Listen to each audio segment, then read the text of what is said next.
Hey there, gang. This is White Panther coming to you from Tucson, Arizona, with episode 13, yes, the Baker's Dozen, of volume 4 of our video series, Inside the Panther's Lair. Today we'll be talking about a song called Searching for Serenity.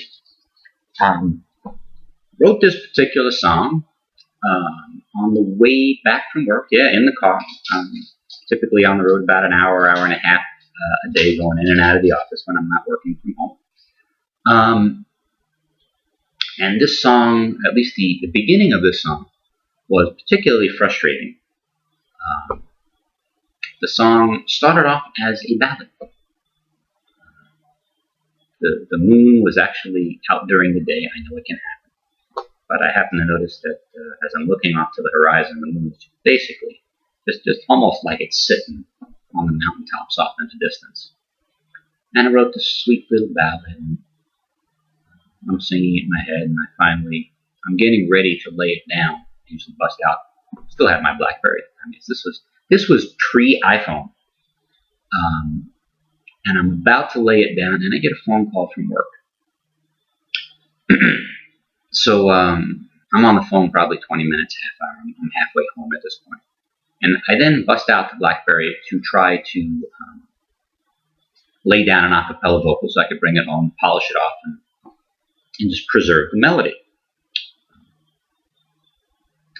I find that if with some songs, some of them just are so dead spot on that there's no other way to sing them. But there have been a couple of songs where I have regretted not immediately laying down an a cappella vocal because the melody just disappeared. I had written one night, and instead of singing it, I said, I'll just sing it. In the morning, got up in the morning, completely lost the melody.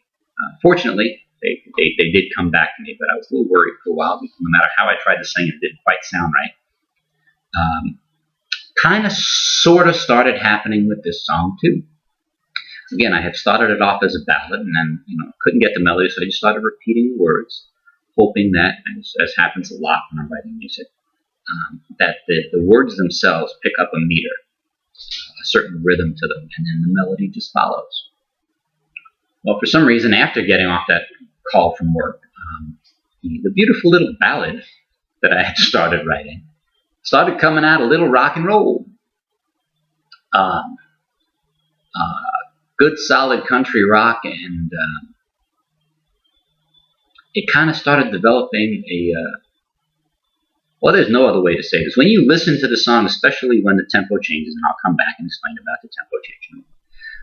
When you hear this song, you cannot, I defy you, I will flat out put money on the table that says you will absolutely, positively hear Brad Paisley singing this song, because this just so feels like a Brad song. It's not even funny.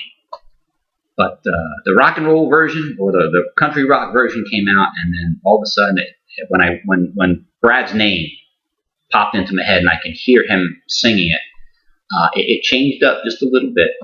But I had that down, and then by the time I got home, all of a sudden I remembered the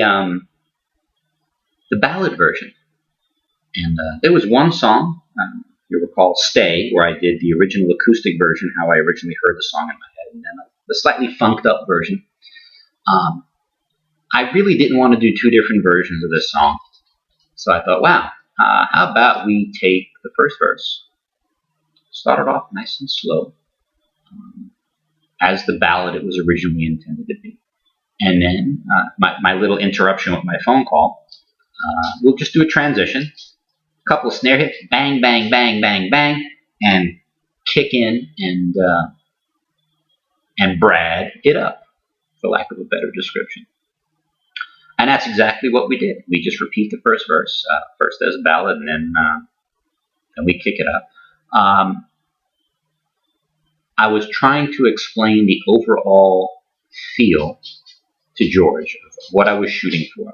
Definitely got the ballad part right down. Simple, slow picks, that slow build, just absolutely nailed it. When it came to the transition, where the tempo picks up, it was a little... George is absolutely phenomenal. I mean, just an absolute phenom when it comes to pulling what I hear, the arrangement that's in my head, out of my head. We have our Days of Thunder moments where I can explain to him in terms that no other musician would ever possibly understand exactly what it is that I'm shooting for, and he manages to do it. So I'm trying to explain Brad's guitar work, and I couldn't even explain it to you if I wanted to, but you recognize it the moment you hear it. So I went online, pulled up one of Brad's songs, and I want to say it was The World that I used as an example. And I said, well, this is some of the guitar work that I want in the back. I said, I know I can't play it. Hell, I can barely strum through a few simple chords and keep it in time for the length of the song. So there's no way I would ever even attempt to play like Brad. But George, I know he's got the chops for it. So we start messing around, and he goes, no, let me listen to that song again. And he listens to the song. He goes, I don't know that I could play that in the time that we have. And again, I mentioned that we spend probably about 3 hours from words on the page and the music and arrangement in my head till we have our final demo recording. And he goes, but you know what? I think I can make that sound, or come close to that sound, with the keyboard. He goes, and I'm hearing, and I immediately heard it in my head. I knew what he was reaching for. I had no idea what it was called, although I had heard the instrument many a time. And he went over to the MIDI keyboard, and he cycled through until he found the clavichord. Yes, the clavichord. So you may think you're hearing some wicked guitar licks, and there are a few in there, but the stuff that is signature Brad, I would say we can probably attribute to a combination of the lyrics and the style of delivery of the lyrics, and that haunting little looping clavichord in the background that just makes you want to get up and dance. So we got that down, did a few tweaks here and there, and the transition, again, merging the ballad with the up-tempo piece. People either absolutely love that transition or absolutely hate that transition. I don't know of anyone who doesn't like the song per se. At least they haven't spoken up yet. But there have been folks say, you know what, you really just need to start the song at the transition. There have been more than a handful there, but the majority of folks kind of understood my vision of what I wanted to do instead of recording two different versions. And I still think it works. They're also the ones that were not happy with the ballad intro are also not happy with the retard at the end, where we kind of slow things down as we wind out. I think this is an appropriate time to mention this individual. I had just met, at least online, haven't met him face to face yet. Just met Colonel Robert Morris of the Rockabilly and Country Hall of Fame. And he had been listening to some of my stuff and had taken an interest. And I mentioned that I had literally just recorded the song the night before. I hadn't posted it online yet. And I mentioned that I had no delusions about being a performer. Yes, you will hear me say those words over and over and over again. I can deliver it so you know what I'm shooting for, but no. I'll be 50 years old. I'm not about to start playing at local bars and touring. That's a young man's game. I'd rather stick to the writing. But I mentioned that I really just was looking to find a way to get some of my music in front of some big names, because I think, and it's hard to say this without sounding too full of yourself. I think I got a lot of good material, and someone with a real voice who can do it some justice, and someone with deeper pockets than I've got, who can actually fully flesh out the arrangement to what it could be. Again, these are just demo tracks, just to give you an idea of what the song could be. I said, could just take it and run with it. And I said, the song I wrote yesterday, the song I recorded yesterday, excuse me. Good God, if I can get this in front of Brad Paisley, he would absolutely just take off and run with it. So Brad, call me. Like that'll happen. You never know. But he mentioned that he had actually met Brad and his wife at at a dinner not too long before. Get the exact details. Not really important, but Colonel has offered quite a bit of advice. As a matter of fact, he was one of the individuals who really encouraged me to continue on and finish up the video series. He said it's a great way for people to get to know you without having to sit down in front of you and just get a better feel. I mean, people do get to know who you are from the music you write and perform. Again, I use the word perform loosely. But to get a little insight into some of the stuff that happened in the studio, what inspired the song, how it came into existence. And he's been spot on with that. Folks have really taken very kindly and starting to get a little bit of a feel of who I am, at least in terms of music. Getting to witness my slightly twisted sense of humor, my self-deprecation. But this is definitely one of my favorites. If someone says, you've got 3 songs to drop in front of me, what are they going to be? I can tell you with 99.9% certainty that this will definitely be one of them. So before I go on beating this dead horse too much further, I will just say that I really hope that you enjoy the song. Listen for the transition.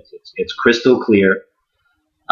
Do provide some feedback. Tell me you like the song. Tell me you don't like the song. Tell me you like the transition. You don't like the transition.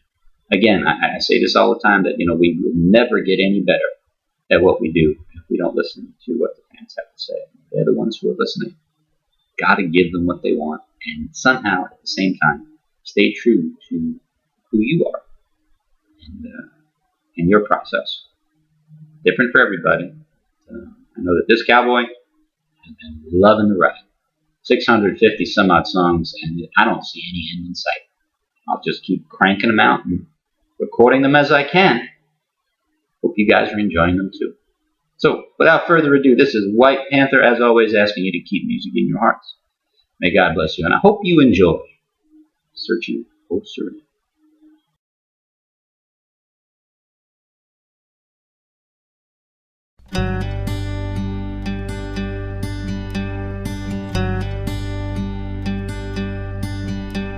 I'm searching for serenity in the silence of a sweet desert summer night. Lord, it just ain't right. The stars are sitting way up high while the moon dances with the mountain tops on the horizon. Just a hanging there so low in the sky, while I think about the girl and all she means to me. I think about her smile and how it sets me free. I think about her arms and holding her so tight. But now I'm searching for serenity here in my heart on this sweet desert summer night.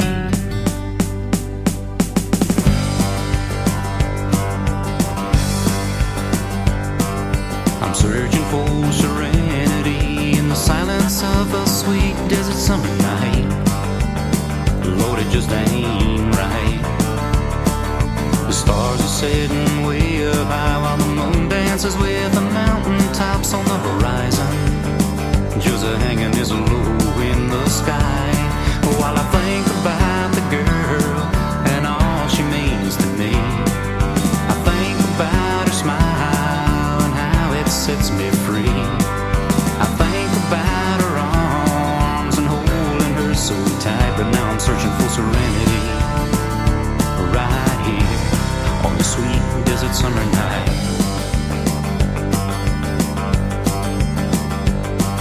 I'm searching for serenity on another night when sleep ain't gonna come. Lord, it sounds so dumb. The music's playing in my head when I know what I need to do is head on back inside and climb back in my bed. But I'm thinking about the girl and all she means to me.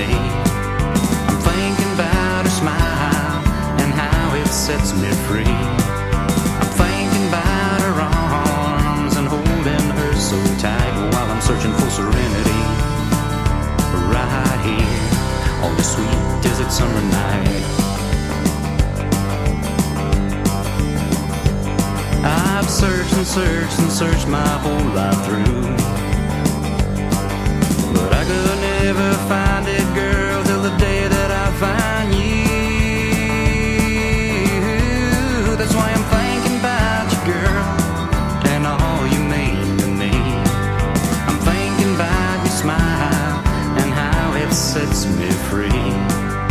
I'm thinking about your arms and holding you so tight. I think that I just found serenity right here with you on the sweet desert summer night. Oh, I've been searching for serenity.